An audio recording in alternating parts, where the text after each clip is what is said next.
Hello, everybody, and welcome to the Redneckologist show. I'm Spur, And I'm Coot. and this is our sixth show. Can you believe that, Coot? Let's see. Yeah, that Six. is. All right. Regular show, that is. Six regular shows. This is not included in the little bonus shows and the rants. This is a regular monthly show, and today we're going to be talking to you about our investment in a boat. Right. You don't have to spend $90,000 to catch a bunch of bass. No, you can, but you don't have to. You don't have to. Well, and, there's people that spend $90,000 on a car. Now, I could see spending $90,000. Well, maybe not 90. It depends on the truck. Well, buy a truck and a car and a boat. That's more my speed. If I had $90,000, I could buy all three of them on that. Now, I didn't say I could see me spending, right? But I have dreamed on those sites before, like Chevrolet.com and Ford and stuff. And where they say build your own. Yeah, well, a good rule of thumb is don't spend money if you ain't got it. Yeah, and we don't. So, but yeah, when I go on those sites, of course, I know I'm not buying a truck, so I go on there and I'm like, heck yeah, I want crew cab. Heck yeah, I want the 4-wheel drive. Heck yeah, I want the big old diesel engine. Yeah, I want that 3500 450 or whatever. 450 or whatever. And yeah, and oh yeah, I want the platinum edition and all that. Yeah, Oh, give there it to you me. go. Yeah. And all of a sudden, you look down at the price tag, and it's $70,000-$80,000. Yeah, we hit the lottery one of these days. We'll buy something like that. And we'll take lots of pictures and show you. Yeah, we will. Don't hold your breath. But now we're here to talk about a boat. Of course, I've done the same thing on those websites with boats. I've pulled up the big old nitro boats and looked at all the gear boxes they have on them and the live wells front and back and all that, and what kind of trolling motors and those big old 250 horse motors on them and all that. And a man can dream, but then it gets down to the reality of I really actually want to go catch fish. Yeah, and how much money do I really have? We looked on a website where people post classifieds. Probably figure out which one it is, and found a boat. And of course, any of those sites, you're going to haggle a little bit. And I got the boat and trailer with a running motor, and that's all, just the outboard motor on the back. Now, it has a steering wheel, and the cables all work and everything, but it's still a 35 horse Johnson. Right. And good little motor. Yeah, it's a real good motor. And that's it. That's all it had. It had a captain's chair, the motor, steering wheel, shifter. Didn't even have a plug in it. Nope. Didn't have a plug in the boat. Did not have a gas tank. Did not have seats other than the captain's chair. I think the guy that owned it just took it out and tooled around the lake. That's it. He must have. He kept saying he put a new bilge pump in it. And he did. The bilge pump works real good. And he said, really, the only time you need it is when you're sitting still. And we couldn't figure out what he was talking about. And Spur kept asking him, you do have a plug to go in the boat. Of course, there wasn't one in there. We bought one and put in it. But come to find out, they had a different size motor on the boat. And they drilled holes in the back of the boat to bolt that other motor on. And when you stopped, those would have been underwater. And I suppose that's what he was talking about, water coming in those two bolt holes. Of course, we plugged them up, no problem. I hope that's what he was talking about. He didn't just not have a plug in the boat at all. I mean, like I said, after we put that plug in there and we plugged them two holes, that boat don't leak now. Out on them windy days, when you're going into that wind and that water splashes up, it's going to come over in that little old boat. And that's about the only water we ever take on. Yeah, it does, and we can take on quite a bit of water because when we pull that plug out, I mean, it's spraying us, of course. My shirt gets wet, and your shirt gets wet. And yeah. Looks like you peed yourself if you don't watch out, and because the water's just coming over the front. And that's a round front boat. It's a 1970, I think, I believe so. 1972 Raycraft, and it's fiberglass. Yes. And it's heavy, and it has a front deck, and it has a hole there for the front seat for bass fishing or whatnot. But I like the boat because it has a low flat bottom in it, and we can also we have a crappie conversion. We have a seat in the back, and we mounted a new seat in the back, and it will raise and lower.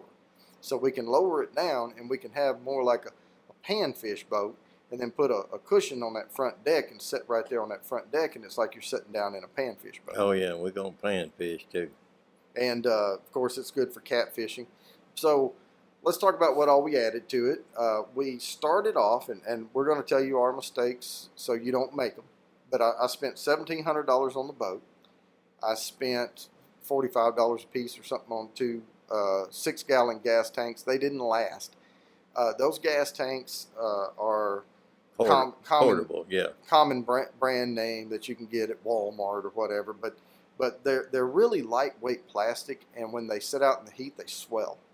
And they spew your gas out. Yeah, and they spew your gas out. And so we had one, and of course it's a Johnson, so we had the little screw-in thing for the hookup for a Mercury Johnson hose that, the gas line that runs to the motor. But the one that would sit there waiting, because we had two in case we ran out, we could just switch the line over. Well, it would sit there and spew gas out, and it would swell up like a big old tomato. So what I eventually did was pull those out, and I ordered a different brand name, but it was on Amazon, and it's a 12-gallon. Yeah, a lot more rigid. Oh yeah, heavy thing, and it was under 100 for the gas tank, but it comes with mounts, and we had to do some finagling with the mounts to get them to fit right and all, but we have it mounted down in there. It doesn't slide around. It has a gas gauge on it, on the lid itself. It has a float that goes down in there. Right. And so we can look and say, oh yeah, we've got over half tank gas, we're good. The mixture, the oil mix, we don't have a mixer on there. We have to mix it as we pump the gas, so we have to keep track of and try to stop it on the gallon, and then put the right amount of oil in. But it works great, and I'm loving that new gas tank. We usually try to run it until we get below a quarter of a tank. We don't want to get way down on the other end of the lake and run out. So when it drops down below that quarter, we'll stop by a gas station, and if we can put 9 gallons in it, that's what we put in it. And then when we get home, we measure 9 gallons worth of oil and pour in there, and of course it mixes before you get back to the lake. Yeah, it sloshes around in there. And the guy, we buy the oil by the gallon, so there's a guide on the oil. When you buy it, it'll show you, and we're doing a 51. It's you just look and say this many gallons and this many ounces of oil. And I bought I think it was a 32-ounce measuring cup thing with a lid on it, little plastic lid that goes on top. Cheap, but it was an add-on item on Amazon. I just threw it on there with something else, but it works real nice, and the oil's a little cheaper that way. I'm loving the gas tank because you got peace of mind. Right. Yeah, and you got plenty of gas when you get that thing full. I believe the next thing you bought probably was the trolling motor and the battery. Yeah, that and the seats. I bought them all at the same time. Right. Because we knew we needed the seats, and I bought a certain pole that was supposedly adjustable because I wanted to lower it and raise it. The problem with that pole was when it was all the way down, it was too tall. Right. And I'm 5'11", and heck, you're 6 foot. It'd probably be too tall for me. That pedestal we got in there right now, it's not movable, is it? Just one height? Yeah, it doesn't It adjust. seems just right for me, and I finally bolted that foot control thing down on that Minn Kota, and man, that has helped tremendously. Oh yeah. We got the Minn Kota trolling motor again from Amazon. I like Amazon. I buy almost everything off of Amazon because I can sit in the garage while I'm drinking beer, and my inhibitions are lowered on how much money I'm spending, and I can just sit there and fill my cart up and go, hell, check out. Yeah, but you got to have these certain things, like if you're going to bass fish, don't try to bass fish without a foot control trolling motor. That's no fun. No. I'm not buying junk here, but I bought the cheapest thing for the deal, right? So we spent $400 on the trolling motor, but it wasn't the best, highest price trolling motor, but it wasn't like the absolute rock bottom trolling motor. We had to have enough thrust because that boat's kind of heavy. It is. It's a bit of heavy fiberglass, double hull. Yeah, the problem is, though, the trolling motor's line running from the foot controller to the trolling motor is really thick, and it's wrapped in this rubber plastic stuff, and it's really stiff, and so that foot controller would just flop around on you. So we eventually bolted it down. And there's a front compartment on the boat. It came with it. There's a lid. You twist the handles and open them. We had to put it up past that, but it works out. Well, it really a nice little old boat, because up in the front you got compartments for 2 different batteries, and the idea on that was to run your wires from your batteries. Both wires go up to the front. Then there was a switch deal up there.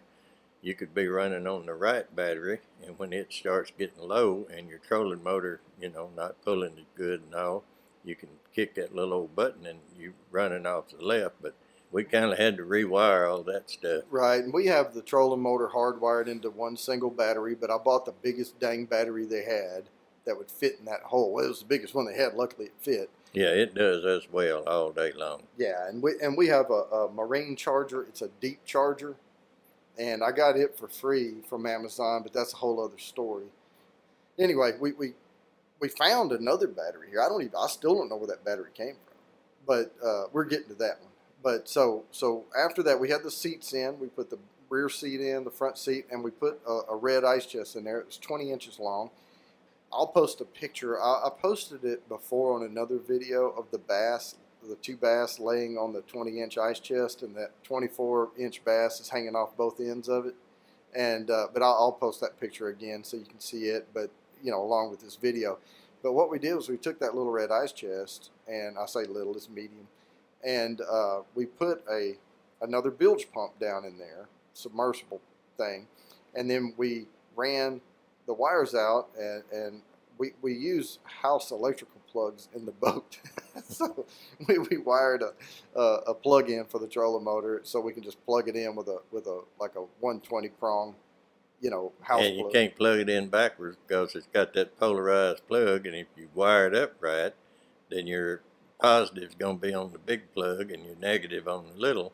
So your trolling motor's going to run in the right direction every time.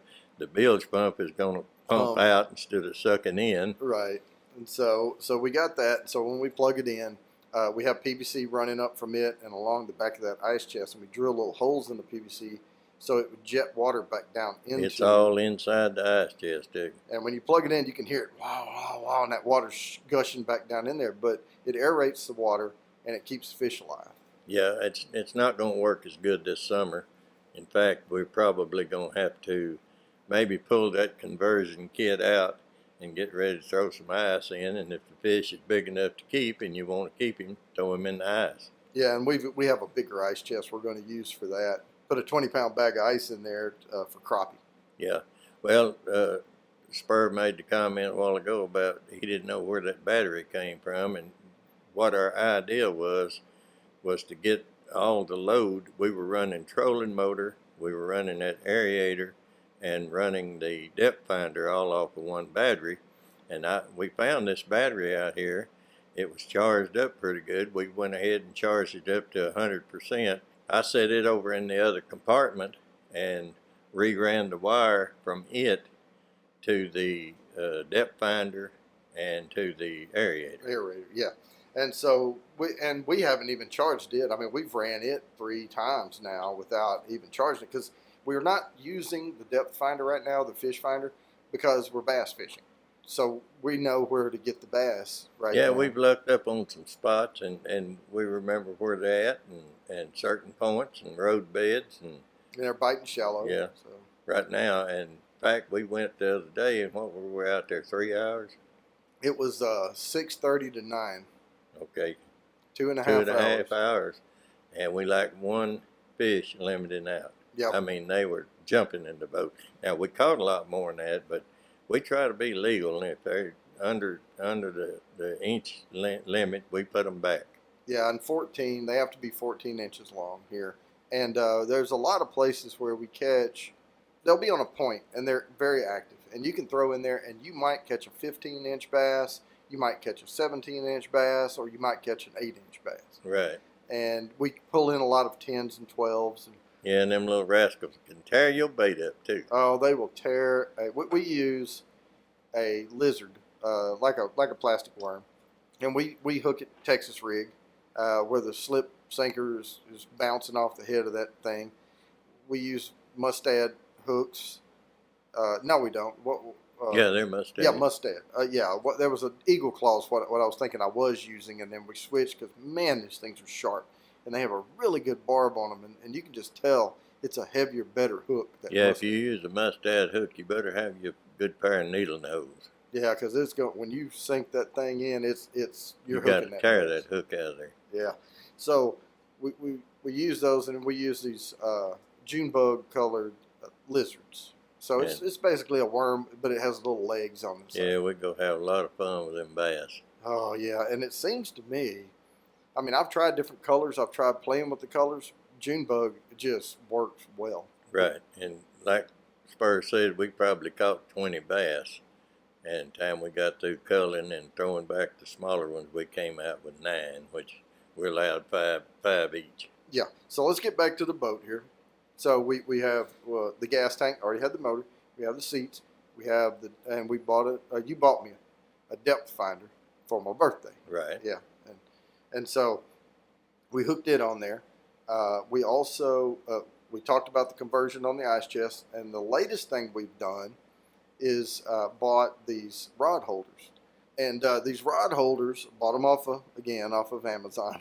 You know, I'm an Amazon freak. So, but yeah, you can just search for rod holders, and there's a I don't even remember the brand. I don't like. Doesn't matter. They're gonna hold the pole good. I don't like throwing brands out too much, but still, you know, it's. But they make them where the particular brand that we bought, if you search for them, there's a side mount and a top mount. And we bought the top mount because our boat has a ridge running around the top. I forget what you call that. I know it has a name, but you know, on the top of the side of the boat, you know, there, and it was wide enough. And we took a 1 inch, was it 1 1/4 inch hole? 1 1/4 inch paddle bit. Yeah, paddle bit, and we drilled down and we mounted 4 of those on there, and they worked really well. I mean, my only issue with the rod holders is they did not come with their own screws, so we had to go buy screws at a box lumber store. But yeah, we got, and they, you know, they're countersunk. You can see where they're tapered, like you can get a flathead Phillips screw and it'll sink right down in there. Yeah, that's just the base of it. Then your rod holder itself has a notch, and you turn it opposite, like you want. Of course, you want your rod holder pointing to the outside of the boat. You turn it to the inside, and it drops down over this notch. Then you can raise it up gently and turn that dude, and you can turn it what, a 16th or 8th at a time? I think it's 16th. Yeah. I think there's 2 in between. Yeah. And you can angle your rod holder just about any angle on the outside, but once you get that little notch through there and you start turning it, it locks on, so they're not going to jump off or fall off. Right. You have to raise it like a quarter to a half an inch to get it to turn, and then once you let go, it drops down and it will lock in that position. So if you want it aiming more toward the front of the boat, but still out, you know, from the boat, you can do that, because we have 2 mounted on each side, and so, you know, of course, you don't want to aim your rods in toward each other, you know. But that's right. But we have it for catfish and crappie, because if we're going to go, once the weather gets hot, I'm going to let Coot tell you about that. Where the crappie go? All right. A crappie is a crappie is a crappie, and whether you're in Arkansas or Louisiana or Texas or wherever, when that heat comes on and that water starts getting warmed up, those crappies going down. In fact, back in Arkansas, I used to live there, and these old boys would brag about a certain place they found a 30, 40 foot deep hole, and they would take those minnows and sink them down to the bottom and catch those crappie off the bottom. And we got a lake out here, I think the deepest part in is probably 60 foot. Now, whether they go down to 60 foot or not, I don't know, but maybe we can find them with that depth finder and find out if they're in 30 feet water, 35 foot, 40 foot, and they're going to be hanging down around that bottom. And then the way we're going to rig is put a little bale sinker on the bottom, on the end of your line. You come up about a foot, tie your loop on there, put your 1 crappie hook on, come up about another foot, tie you another loop, put you another crappie hook on, put 2 minutes on and drop him down to the bottom, and then tighten your line until you can feel that lead bounce off the bottom, and that's where you're gonna find your crappie. So yeah, that's why we got the rod holders, because you drop them down. Now, if they're biting good, we may not even have time to put those rods in those holders, but I hope that's the case. Now, out in the middle of that lake, you ain't gonna have nothing tied to, so we did buy a anchor With a 100-foot rope. And we were out there early, late winter or early spring, and that wind was gusting, and that thing held us good. Yeah. So hopefully, if we get out there in the summertime, you know, on them old days when you're sitting up there and just before you keel over, a breeze will hit you and you think, oh, Lord, thank you for that, you know. But maybe, you know, even if we can get out there and there's a steady, it seems like here in Texas there's always a steady breeze blowing, no matter if it's 5 mile an hour or 10 mile an hour. But I've got confidence that that anchor's going to hold. If we can find the fish, go just past them and drop down that anchor, and then come back and rest over those fish and then start fishing. Yeah, and the anchor we bought the lighter one that has the little flip out 2-prong thing, and it works really well in this lake. You know, some of the other anchors may work better in other lakes, but this is a silt bottom, man dug reservoir type thing, or prepared. I mean, they went in and bulldozed some stuff. It's got a lot of old dead snags in it where they flooded, you know, a previous forest area, but it is works as a reservoir. Now, I don't know. I don't remember how long that roll of rope is that we got for the anchor, but we've got a big roller, and you can. It's 100 foot. 100 foot.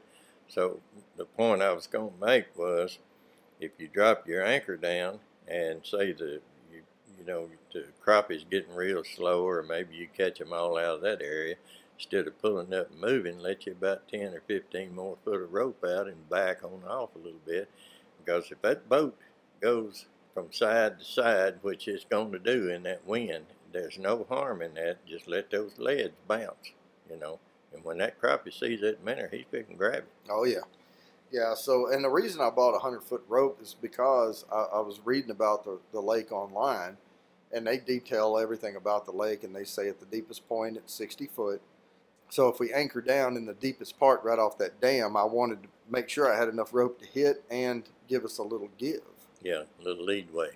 And the type of anchor this is, if it hangs and you can't pull it up, all you have to do is drive the other way with the boat, and then it will, because it's got the flip down double prong snag. So if you do hang on something, just drive your boat the opposite direction, and it'll pull it out. Yeah, it's got a ring on there, and it'll slide up to the front of that anchor and then pick it up that way. Yeah. So that's trying to think what else we have. That's about it on the boat.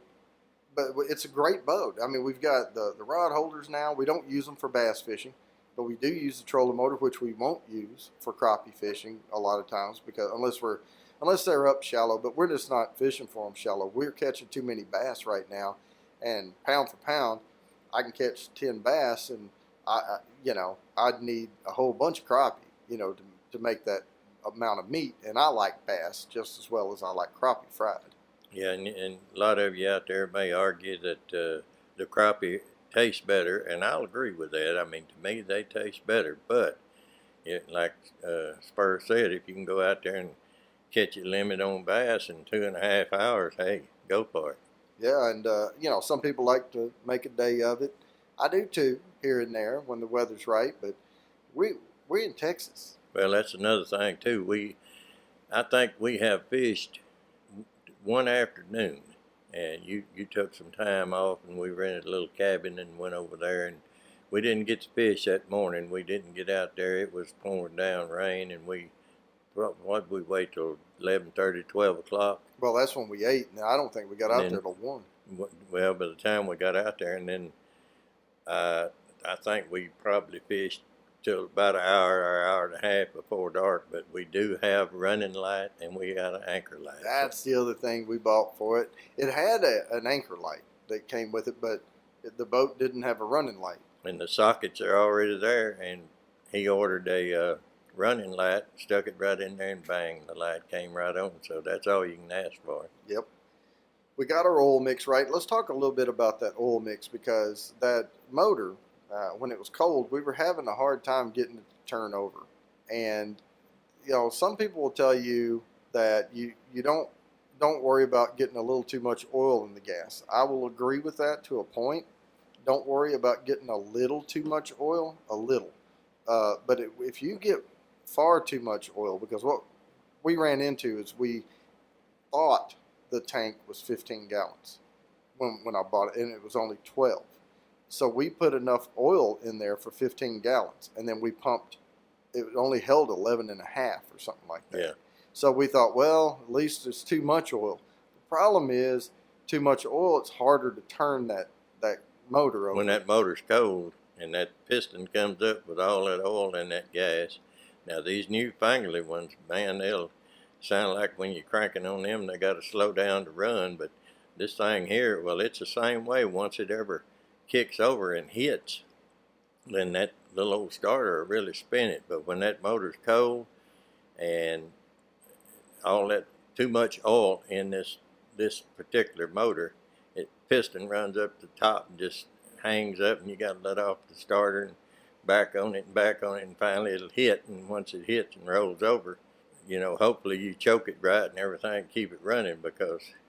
But once we ran that gas out of there, and we've got the mix a lot closer to correct, and we're having a lot less problems out of it. Now, with that, I'm going to tell them it's a 1985 Johnson 35 horse. So yeah, it's almost broke in. Yeah, it's just about broke in. We got a couple more times, and then it'll really be broke in. Well, the man said, too, he had carried it to the shop and had it checked over. And we noticed right after we got it, we'd go out there and we'd try to open it up. And you'd get up there, a little over halfway open, and the little old motor would go, whoop, whoop. Yeah, it was missing. And I thought the propeller was slipping or something like that. And I was sitting there one day looking at it, and I kept thinking, and finally I loosened the control and screwed the gear shift control where it would shift into forward a little deeper, and that stopped all of that. Yeah, and we can't go as fast in reverse, but who wants to go real fast in reverse? I mean, if you hit something with your prop, you're going to screw it up. So, but yeah, we can really open it up now. And well, as much as a 35 horse will open up. And it does have a stainless prop on it. And any of you guys out there that buy any of these smaller motors and they got aluminum props on them, and if somebody tells you, man, you need to get you a stainless prop and put on there, don't think they're BSing you, because I had a 50 horse Nissan. Of course, I had chipped that aluminum prop up hitting rocks and first one thing and another, and that was vibrating pretty bad when I was going down. It would still run good, and so I decided, well, I'm gonna get me a stainless prop. I ordered it, put it on there myself, and that just made worlds of difference. That thing ran so smooth it wouldn't even spill your coffee. All right, well, we're running out of time on this episode, so we're going ahead and cut this off. But as always, if y'all have any questions, if we didn't cover something you wanted us to cover, if you have any questions about the boat or anything, just let us know in the comments below, and please don't forget to subscribe.